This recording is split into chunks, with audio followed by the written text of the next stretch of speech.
এটা কিছুদিন আগেই ঘটেছে, তাও আবার প্রধান উপদেষ্টার কার্যালয়ে একজন ড্রাইভারকে পদোন্নতি দিয়ে সাব অ্যাসিস্ট্যান্ট ইঞ্জিনিয়ার বানানো হয়েছে।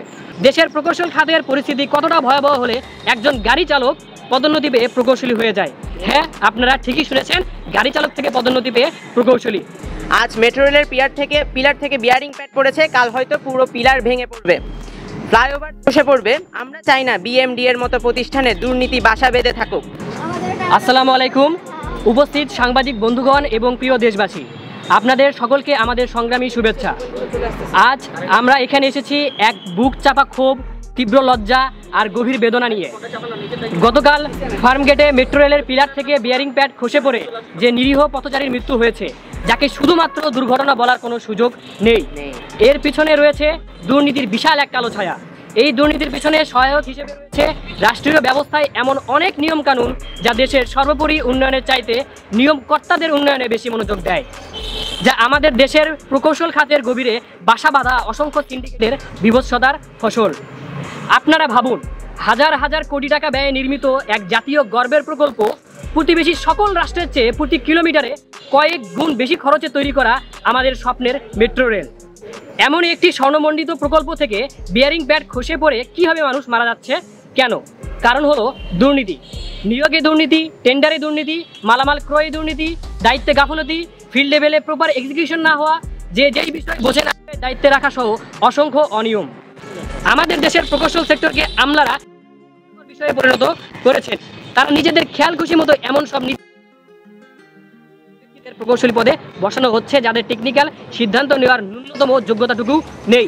শুধু তাই নয়, তারা নিজেরাও বসে যাচ্ছেন। এই মেট্রো রেল প্রকল্পের কথাই ধরুন, হাজার হাজার কোটি টাকার এই স্বর্ণপ্রসবা প্রকল্পের ছিলেন একজন বাংলা পাস সচিব। শুধু তাই নয়, এমন ব্যক্তিদের টেকনিক্যাল খাতের নীতি নির্ধারণের দায়িত্ব দেওয়া হচ্ছে। বস্তুত নন টেকনিক্যাল ব্যক্তিদের হাতেই আজ আমাদের দেশের অবকাঠামোর চাবিকাঠি। আমরা জানি, কাগজে কলমে বাংলাদেশের সার উৎপাদনের যে সক্ষমতা, তাতে দেশের 1 কেজি সারও আমদানি করার কথা নয়।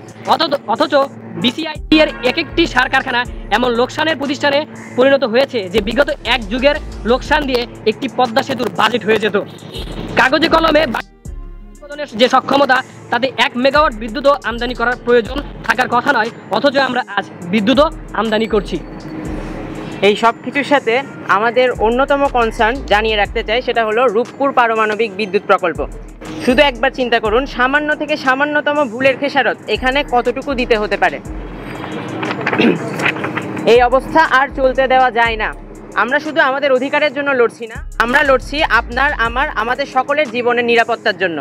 আজ মেট্রো রেলের পিলার থেকে বিয়ারিং প্যাড পড়েছে, কাল হয়তো পুরো পিলার ভেঙে পড়বে, ফ্লাইওভার বসে পড়বে। আমরা চাই না বিএমডি এর মতো প্রতিষ্ঠানে দুর্নীতি বাসা বেঁধে থাকুক। লড়াই শুধু প্রকৌশলীদের নয়, এই লড়াই সমগ্র দেশবাসীর। আমরা আপনাদের সমর্থন চাই। এই দুর্নীতিবাদ সিন্ডিকেটের বিরুদ্ধে রুখে দাঁড়াতে দেশের প্রকৌশলীদের পাশে এসে দাঁড়ান। সম্প্রতি উপদেষ্টা ফাউজুল কবির খান তার দায়িত্বশীল জায়গা থেকে এসব অনিয়ম সুরাহার জন্য কমিটি গঠন করেছেন। তার দেওয়া আশ্বাস অনুযায়ী আমরা সেই কমিটি মেনে নিয়েছি এবং প্রকৌশল অধিকার আন্দোলনের পক্ষ থেকে সর্বাত্মক সহযোগিতা করেছি। কিন্তু সেখান থেকে আমরা কোনো ইতিবাচক ফলাফল আশা করতে পারছি না। এই কমিটি তার মেয়াদের ভিতর সুপারিশ দাখিল করতে ব্যর্থ হয়েছে এবং নতুন করে সময় বৃদ্ধি করা হয়েছে। প্রশ্ন হচ্ছে, কমিটি কেন সময়ের মধ্যে সুপারিশ দাখিল করতে ব্যর্থ হলো? এর জবাবদিহি কে করবে? কোনো জবাবদিহি ছাড়াই কেন কমিটির মেয়াদ বৃদ্ধি করা হলো? বাস্তবতা হলো, এটাই আমাদের আমলাদের অভ্যাস। এভাবেই আমাদের সরকারি বিভিন্ন কার্যক্রম চলে, যেখানে কোনো নথিতে আপনি জবাবদিহিতার কোনো চিহ্ন পাবেন না। তাই আমরা স্পষ্ট করে বলতে চাই, আগামী 7 নভেম্বরের মধ্যে, আমি আবারও বলছি, তাই আমরা স্পষ্ট করে বলতে চাই, আগামী 7ই নভেম্বরের মধ্যে আমাদের সেই প্রস্তাবিত রিপোর্টের ভিত্তিতে সরকার আমরা দেখতে চাই। সেটা না হলে আমরা আমাদের 3 দফা দাবি আদায়ে কঠোর কর্মসূচির দিকে ধাবিত হতে বাধ্য হব।